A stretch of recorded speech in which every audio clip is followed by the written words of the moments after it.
ചുമ്മാ ഇവിടെ ഇരുന്ന് ഈ അസുഖം വരുമ്പോഴത്തേക്കും ഊപ്പി ഊപ്പി എന്ന് പറഞ്ഞാൽ പോരാ. ഇന്നത്തെ യു പി എന്താണെന്ന് നിങ്ങൾ പോയി കണ്ട് മനസ്സിലാക്കണം. യു പി ആണെന്ന് ഒളിമ്പിക്സ് വരുമ്പോൾ തെളിയിക്കും. യു പി എന്താണ് എന്ന് ഒളിമ്പിക്സ് വന്ന് തെളിയിക്കേണ്ട കാര്യമൊന്നുമില്ല സുരേഷ് ചേട്ടായി, എന്റെ ഗോവിച്ചേട്ടാ. എങ്ങനെയെങ്കിലും കേരളത്തിൽ BJPയുടെ ഒരു പുൽനാമ്പെങ്കിലും മുളപ്പിക്കാൻ ആഗ്രഹിച്ചുകൊണ്ട് ഓരോ നുണകളും ഓരോ കെട്ടിച്ചമച്ച കാര്യങ്ങളുമായിട്ട് വന്ന ഇവിടെ BJPയിലുള്ള കുറച്ച് ആളുകൾ കൈയടിക്കുമെന്നല്ലാതെ കേരളത്തിലുള്ള മറ്റു ജനതകള് പല കാര്യങ്ങളും മറന്നിട്ടില്ല എന്നുള്ളതാണ്. 1992 ഡിസംബർ 6, അതായത് നാളെ, ഇന്ത്യ എന്ന മഹാരാജ്യം ഞെട്ടിത്തരിച്ച ദിവസം, ബാബരി മസ്ജിദ് തകർത്ത ദിവസം. ഇതൊന്നും ഞങ്ങൾക്ക് മറക്കാൻ കഴിയില്ല. ഇപ്പോഴും നൂറുകണക്കിന് ആയിരക്കണക്കിന് പള്ളികള് നിങ്ങൾ കണ്ണു വെച്ചത് ഞങ്ങൾക്ക് മറക്കാൻ കഴിയില്ല. ഇപ്പോഴും UPയിൽ നമ്മുടെ ബുൾഡോസർ രാജ ഓരോ പള്ളികളും ഓരോ രീതിയിൽ ഉണ്ടാക്കിയതാണെന്നുള്ള കള്ളക്കഥകളും പറഞ്ഞ് അടിച്ചമർത്തുന്നത് കാണുമ്പോൾ അത് മിണ്ടാതിരിക്കാൻ കഴിയില്ലല്ലോ. നിങ്ങൾ UPയെ കുറിച്ച് പറഞ്ഞപ്പോൾ അതിനെക്കുറിച്ച് പറയാതിരിക്കാൻ കഴിയാത്തത് കൊണ്ടാണ്. നിങ്ങളൊന്നും വിചാരിച്ചാലൊന്നും കേരളത്തില് BJPയുടെ ഒരു പുൽനാമ്പ് പോലും മുളക്കില്ല. എല്ലാം വെയിലേറ്റ് വാടുക തന്നെ ചെയ്യും. കാരണം ബുദ്ധിയും വിവേകവും വിവരവുമുള്ള ഒരു കൂട്ടം ആളുകൾ കേരളത്തിൽ ഉള്ളത് കൊണ്ട് തന്നെയാണ് നിങ്ങൾ വിരലിലെണ്ണാവുന്ന ആളുകളായിട്ട് ഇന്നും ചുരുങ്ങി നിൽക്കുന്നത് എന്നുള്ളതാണ്. നമുക്ക് കുറച്ച് പള്ളികളെ കുറിച്ച് പറയാം. അതായത് ഇന്ത്യ എന്ന മഹാരാജ്യത്ത് ഏറ്റവും കൂടുതൽ പള്ളികൾ തകർക്കപ്പെട്ടത് അത് അങ്ങ് UPയിലാണ്. മുസ്ലിങ്ങളുടെ നേരെ അഴിഞ്ഞാടുന്ന ഇവരെയൊക്കെ ഇങ്ങനെ സപ്പോർട്ട് ചെയ്ത് സംസാരിക്കാൻ നിങ്ങൾ കൊണ്ട് എങ്ങനെ കഴിയുന്നു? അത് മുസ്ലിങ്ങളോട് മാത്രമല്ല, ദളിതരായ, ദരിദ്രരായ, നിർധനരായ പാവപ്പെട്ട ആളുകളോടും കൂടി ഉണ്ട് എന്നുള്ളതാണ്. അനധികൃതമായി വീടുകൾ കെട്ടിപ്പൊക്കി എന്ന് പറഞ്ഞുകൊണ്ട് കുടിലുകൾ നിങ്ങൾ തകർത്തെറിഞ്ഞപ്പോ ആയിരക്കണക്കിന് ലക്ഷക്കണക്കിന് ആളുകളാണ് തെരുവീതികളിൽ ഇന്നും കിടന്നുറങ്ങുന്നത് എന്നുള്ളതാണ്. ഇതൊന്നും കേരളത്തിലല്ല, ഇതൊക്കെ താങ്കൾ പറഞ്ഞ ആ മഹാനഗരത്തിലാണ്. യു പി എന്ന് പറയുമ്പോൾ ഞങ്ങൾക്ക് പേടി തന്നെയാണ്. അവിടെയുള്ള സ്ത്രീകളെ ഓർത്ത്, അവിടെയുള്ള ദളിതരെ ഓർത്ത്, അവിടെയുള്ള ന്യൂനപക്ഷങ്ങളെ ഓർത്ത്. അത് ക്രിസ്ത്യൻ ആണെങ്കിലും ശരി, അത് മുസ്ലിങ്ങളാണെങ്കിലും ശരി, അവരനുഭവിക്കുന്നത് ചെറിയ വേദനകളൊന്നുമല്ല, വലിയ വേദനകളാണ് എന്നുള്ളതാണ്. കേരളത്തിൽ ഇരുന്നു കൊണ്ട് UPയെ പൊക്കി പറയാൻ ആർക്കും പറ്റും. UPയിൽ അങ്ങ് പോയി താമസിച്ചത് കാണിക്കണം, അപ്പൊ മനസ്സിലാവും. ഞാൻ കുറച്ച് പള്ളികളുടെ പേര് പറഞ്ഞു തരാം. ആദ്യം ബാബരി മസ്ജിദ് തന്നെ തുടങ്ങാം. 1992 ഡിസംബർ 6 ബാബരി മസ്ജിദ് തകർന്നത്. LK അദ്വാനിയുടെ രഥയാത്രയൊന്നും ഞങ്ങൾ ആരും മറന്നിട്ടില്ല. ആ രഥയാത്ര കടന്നുപോയ ഇടങ്ങളിലൂടെ ഒന്ന് സഞ്ചരിച്ചാൽ ആയിരക്കണക്കിന് ആളുകളുടെ ശരീരങ്ങൾ, അല്ല 3000-നടുത്ത ആളുകളുടെ ശവശരീരങ്ങൾ കിടക്കുന്നത് കാണാം. അതിൽ ന്യൂനപക്ഷങ്ങളായിരുന്നു ഏറ്റവും കൂടുതൽ. പിച്ച് ചീന്തപ്പെട്ട നിലയിൽ ഒരു കൂട്ടം സ്ത്രീകളെ കാണാം, ഒരു കൂട്ടം കുഞ്ഞുങ്ങളെ കാണാം. ഇതെല്ലാം അന്ന് LK അദ്വാനിയുടെ നേതൃത്വത്തിൽ നടന്ന ആ ഒരു രഥയാത്രയുടെ പിന്നിൽ നടന്നതാണ് എന്നുള്ളതാണ്. നേരെ അങ്ങ് ഇരച്ച് കയറി ബാബരി മസ്ജിദ് തകർത്തങ്ങ് തരിപ്പണമാക്കി. എന്നിട്ട് ഇന്ത്യയെ ഞെട്ടിച്ചുകൊണ്ട് തന്നെ സുപ്രീം കോടതി ഒരു വിധിയും വന്നു.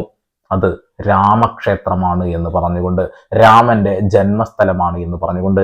യഥാർത്ഥത്തിൽ രാമൻ ജനിച്ചത് അഫ്ഗാനിസ്ഥാനിലാണ് എന്നൊക്കെ ഒരുപാട് ചരിത്രകാരന്മാർ ഇതിനോടകം തന്നെ എഴുതി കൂട്ടി വെച്ചിട്ടുണ്ട്. അതൊക്കെ അങ്ങ് മാറ്റി വെച്ചിട്ടുണ്ട്. ഇന്ത്യയിൽ മറ്റേതോ സ്ഥലത്താണ് രാമൻ ജനിച്ചത് എന്നുള്ള രേഖകളും മറ്റുള്ള കാര്യങ്ങളൊക്കെ ഓൾറെഡി ആളുകൾ ചർച്ച ചെയ്തു. പക്ഷെ അതൊന്നും ഞങ്ങൾക്ക് വേണ്ട. ഇവിടെ സ്വയംഭൂവായ രാമന്റെ വിഗ്രഹമുണ്ട്, ഇത് തന്നെ അത് എന്നുള്ളത്. പക്ഷെ അവിടെ ബാബരി മസ്ജിദ് തകർത്ത് പൂജയൊക്കെ തുടങ്ങി. ഈ പൂജ തുടങ്ങാൻ ആദ്യമായി വന്ന ഒരു പൂജാരിയുണ്ട്, അല്ലെങ്കിൽ ഇവർ നിയമിച്ച ഒരു പൂജാരിയുണ്ട്. ആ പൂജാരി പറഞ്ഞൊരു വാക്കുണ്ട്, ഇത് സ്വയംഭൂവായതല്ല, ആരോ കൊണ്ടുവന്നു വെച്ചതാണ്. ഇങ്ങനെയുള്ള ഒരു സ്ഥലത്തൊന്നും രാമന്റെ വിഗ്രഹം ഉണ്ടാവാനുള്ള സാധ്യതയില്ല എന്നുള്ളത്. അയാൾ ഇന്ന് ജീവിച്ചിരിപ്പില്ല. ഇടനെഞ്ചിലെങ്ങോ വെടിയുണ്ടകൾ കയറി മരണപ്പെട്ടു എന്നൊക്കെ പറഞ്ഞു കേൾക്കുന്നുണ്ട് എന്നുള്ളതാണ്. അതാണ് ഒന്നാമത്തേത്. പിന്നീട് ഒരുപാട് വാർത്തകൾ നമ്മൾ കേട്ടിട്ടുണ്ട്. ഗ്യാൻവാബി പള്ളി, അല്ലെ, ഗ്യാൻവാബി മസ്ജിദിന്റെ അകത്ത് ശിവലിംഗമുണ്ട് എന്ന് പറഞ്ഞുകൊണ്ട് ഇവര് വുളു എടുക്കുന്ന ആ ഒരു കല്ല് അങ്ങ് എടുത്തു കൊണ്ടുപോയി. അവിടെ ഇപ്പോഴും ASIയുടെ റിസർച്ച് നടന്നുകൊണ്ടിരിക്കുകയാണ്. അത് വുളു എടുക്കുന്നതാണ് എന്ന് ഏത് പൊട്ടന്മാർക്കും മനസ്സിലാവും, പക്ഷെ ഇവർക്ക് അത് മനസ്സിലാവില്ല. എന്തെങ്കിലും ഒരു കല്ലൊരു മൂലയിൽ വെച്ചാൽ അത് അതാണ് എന്ന് പറഞ്ഞുകൊണ്ട് അതിനടി മാന്താൻ പോകുന്നവരാണ് ഇവര്.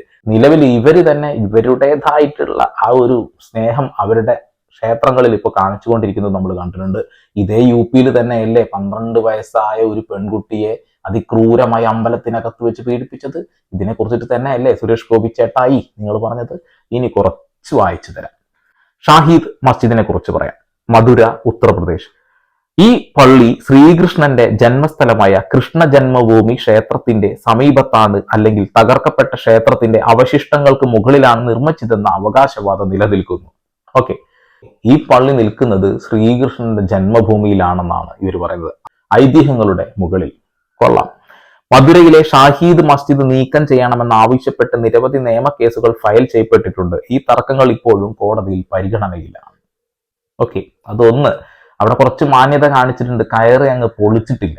അടുത്തത് ഗ്യാൻവാബി മോസ്ക്. ഗ്യാൻവാബി മോസ്ക് നിങ്ങൾക്ക് അറിയുണ്ടാവും, വെടിവെപ്പും കാര്യങ്ങളും സംഭവിച്ചു, ആളുകൾ മരണപ്പെട്ടു, വലിയ രീതിയിലുള്ള തർക്കങ്ങൾ നടന്നു, വടിവീശലുകളും കല്ലേറുകളും ബോംബേറുകളും പലതും നടന്നു.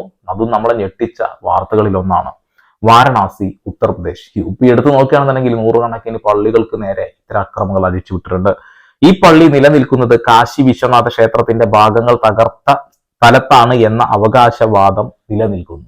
ഏതൊരു പുരാതന പള്ളിയുടെ അടിയിൽ അങ്ങനെ പലതും ഉണ്ട് എന്നാണ് ഇവർ അവകാശപ്പെടുന്നത്. അഗുൻജി മസ്ജിദ്, മീററ്റ്, ബറേലി, UP-യിലെ വിവിധ ഭാഗങ്ങളിൽ റോഡ് വികസനത്തിന്റെയോ അനധികൃത നിർമ്മാണത്തിന്റെയോ പേരിൽ പള്ളികളുടെ ഭാഗങ്ങൾ തകർക്കപ്പെടുകയോ മുഴുവനായി നീക്കം ചെയ്യപ്പെടുകയോ ചെയ്തിട്ടുണ്ട്. ഇതാണ് അടുത്ത പരിപാടി, ബുൾഡോസർ രാജ. യോഗി ആദിത്യനാഥിന്റെ നാട് UP എന്ന് പറഞ്ഞാൽ പോരാ, ഇത്തരം കുറച്ച് കാര്യങ്ങൾ കൂടി ചർച്ച ചെയ്യാനുണ്ട്. വികസനം വരാൻ വേണ്ടിയിട്ടാണ് പള്ളിയുടെ മിനാരങ്ങൾ തകർക്കുന്നത്. കൊള്ളാം. അടുത്തത് റൈബുസർഗ് മസ്ജിദ്, സംബൽ ജില്ല, ഉത്തർപ്രദേശ്. സർക്കാർ ഉടമസ്ഥതയിലുള്ള കുളത്തിന്റെ സ്ഥലത്ത് അനധികൃതമായി നിർമ്മിച്ചതാണെന്ന് ആരോപിച്ച് അധികൃതർ ഈ പള്ളി തകർത്തു. പള്ളി കമ്മിറ്റി കോടതി നോട്ടീസ് നൽകിയ ശേഷം നടന്ന നടപടിയായിരുന്നു ഇത്. നോട്ടീസ് കിട്ടിയോ എന്തോന്ന് എനിക്കറിയില്ല. എന്തായാലും പഞ്ചായത്ത് കുളം, അതായത് സർക്കാർ കുളത്തിന്റെ മുകളിലാണ് പള്ളി എന്ന് പറഞ്ഞുകൊണ്ടത് തകർത്തു. അടിപൊളി. നൂരി ജുമാ മസ്ജിദ്, ഫത്തേപൂർ, ഉത്തർപ്രദേശ്. വിവരം: 180 വർഷം പഴക്കമുള്ള ഈ പള്ളിയുടെ ഒരു ഭാഗം ഹൈവേ വീതി കൂട്ടുന്നതിനായി 2024 ഡിസംബറിൽ തകർക്കപ്പെട്ടു. പള്ളിയുടെ പ്രധാന കെട്ടിടത്തിന് കേടുപാടുകൾ സംഭവിച്ചിട്ടില്ല. ഒരു പള്ളി മിനാര 180 ഇയേഴ്സ്, എന്തുവാടെ, ഇവർക്ക് വർഷങ്ങളൊന്നും ഒരു വിഷയമേ അല്ല. ചില ആളുകൾ മരം വെട്ടുന്നത് പോലെയാണ്. നൂറുകണക്കിന് വർഷങ്ങൾ പഴക്കമുള്ള മരങ്ങൾ ഒരു സിമ്പിളായിട്ട് വെറും വിറകിന് വേണ്ടി വെട്ടിമാറ്റുന്ന ആ ഒരു ലാഘവത്തോട് കൂടിയിട്ട് ഒരു പള്ളി മിനാരം അങ്ങ് തകർത്തു. അടിപൊളി. അഗുൻജി മസ്ജിദ് ഡൽഹിയിലാണ് കേട്ടോ. കൂട്ടത്തിൽ ഡൽഹി ഒന്ന് കയറിപ്പോയി, ക്ഷമിക്കണം. എന്തായാലും അതും അക്രമം തന്നെയാണല്ലോ.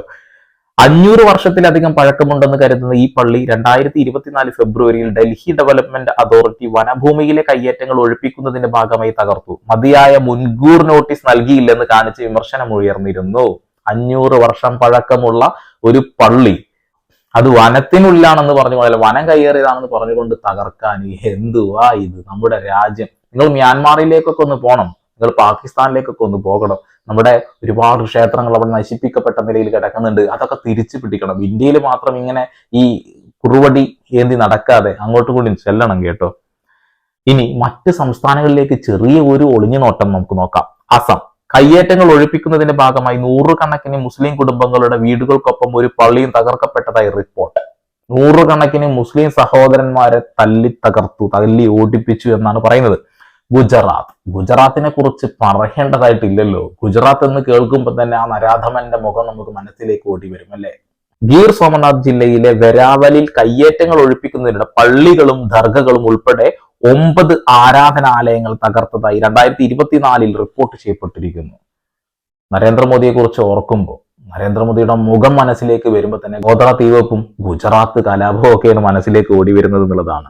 മഹാരാഷ്ട്ര. മുംബൈയിലെ ധാരാവിയിൽ 25 വർഷം പഴക്കമുള്ള മെഹബൂബ് ഇസ് സുബ്ഹാനി മസ്ജിദിന്റെ ഭാഗങ്ങൾ തകർക്കാൻ ശ്രമിച്ചത് വലിയ പ്രതിഷേധത്തിന് കാരണമായി. 100 കണക്കിനോ 200 കണക്കിനോ വർഷം പഴക്കമുള്ള ദർഗകൾ അത് ഞങ്ങളുടേതാണ് എന്ന് അവകാശപ്പെട്ടുകൊണ്ട് വന്ന് തകർത്ത് നരിപ്പണമാക്കുക.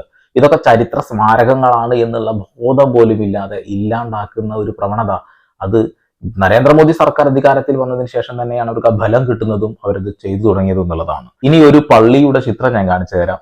ഇത് അഗുൻജി മസ്ജിദിന്റെ ചിത്രമാണ്. സ്ഥലം മെഹ്റൌളി, ഡൽഹിയിലാണ്.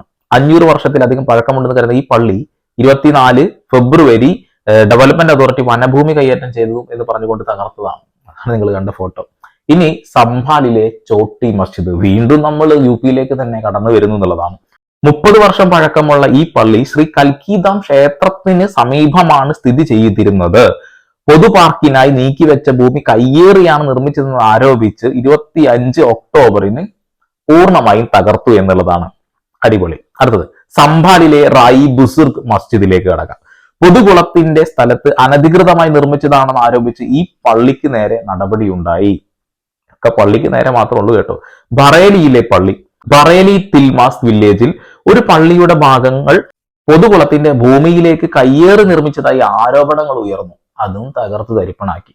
മീററ്റിലെ പള്ളി, മീററ്റിലെ ഡൽഹി റോഡിൽ സ്ഥിതി ചെയ്തിരുന്ന പതിറ്റാണ്ടുകൾ പഴക്കമുള്ള ഒരു പള്ളി, regional rapid transit system RRTS നിർമ്മാണത്തിന് തടസ്സമുണ്ടാക്കിയതിൽ അധികൃതർ അറിയിച്ചു. 2025 ഫെബ്രുവരിയിൽ പ്രാദേശിക മുസ്ലിം സമൂഹവുമായി കൂടിയാലോചന ചെയ്ത ശേഷം സമ്മതത്തോട് കൂടിയിട്ട് ഇതൊക്കെ വലിയ കോമഡിയാണ്. ഇവരെ സമ്മതിപ്പിക്കുന്നതും ഏത് രീതിയിലാണ് എന്നൊക്കെ നമുക്കറിയാം. അതിന് മുന്നേ എന്തെങ്കിലും ഒരു വിഷയം ഉണ്ടാവും, അവരെ തല്ലി തകർക്കും, ഇളകാൻ പറ്റാത്ത രീതിയിലാക്കും, എഴുതി ഒപ്പിട്ട് കൊടുത്തില്ലെങ്കിൽ പണി കിട്ടും, അത്ര തന്നെ.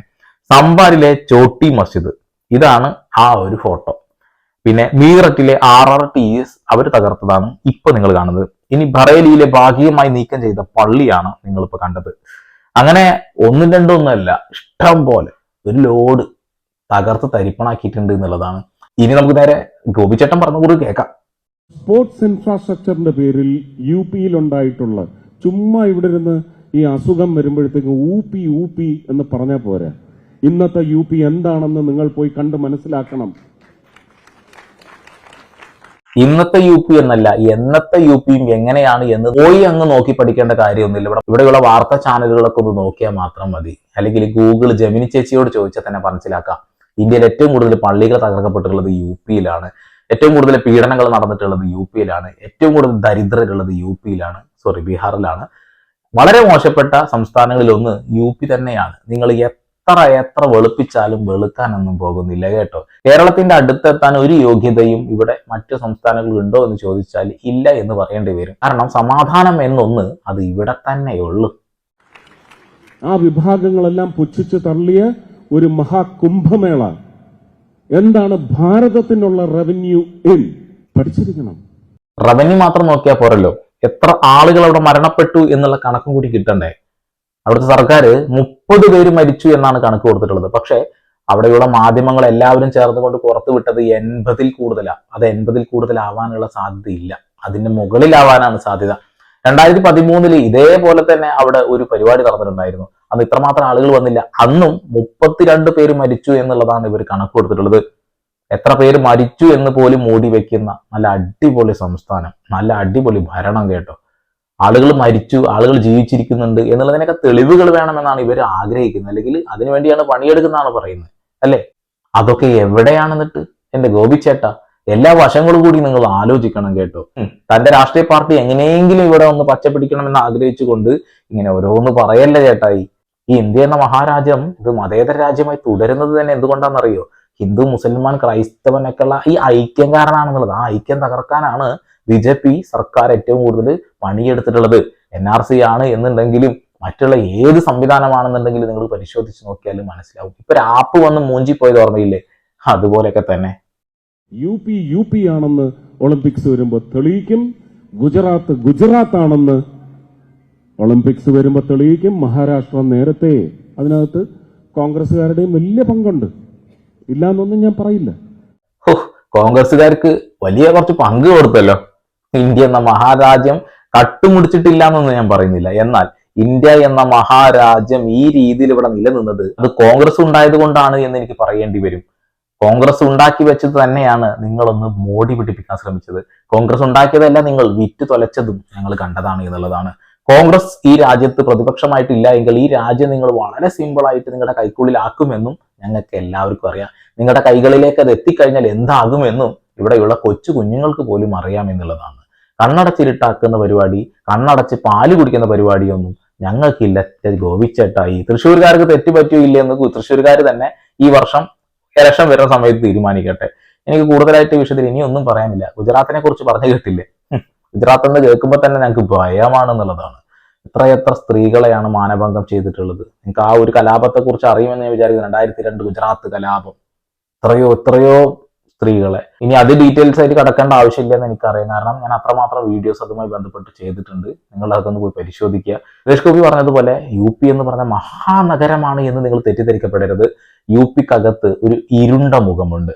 വോട്ടിന് വേണ്ടി മാത്രം അവിടെ സാധാരണക്കാരെ ഇങ്ങനെ കൊണ്ടു നടക്കും. വോട്ട് കിട്ടിക്കഴിഞ്ഞാൽ അവരുടെ വീട് പുരയിടം ഒക്കെ തകർത്ത് തരിപ്പണമാക്കി അവരെ തെരുവിലേക്ക് ഇടും. മുസ്ലിങ്ങളുടെ പള്ളി കാണുമ്പോൾ അവർക്കൊരു കലി വരാനുണ്ട്. BJPക്കാർക്കാണേ അവിടെ ഇപ്പോഴും ന്യൂനപക്ഷങ്ങൾ എങ്ങനെയാണ് ജീവിക്കുന്നതെന്ന് പോലും ഈ പറയുന്ന മഹാൻ അറിയില്ല എന്നുള്ളതാണ്.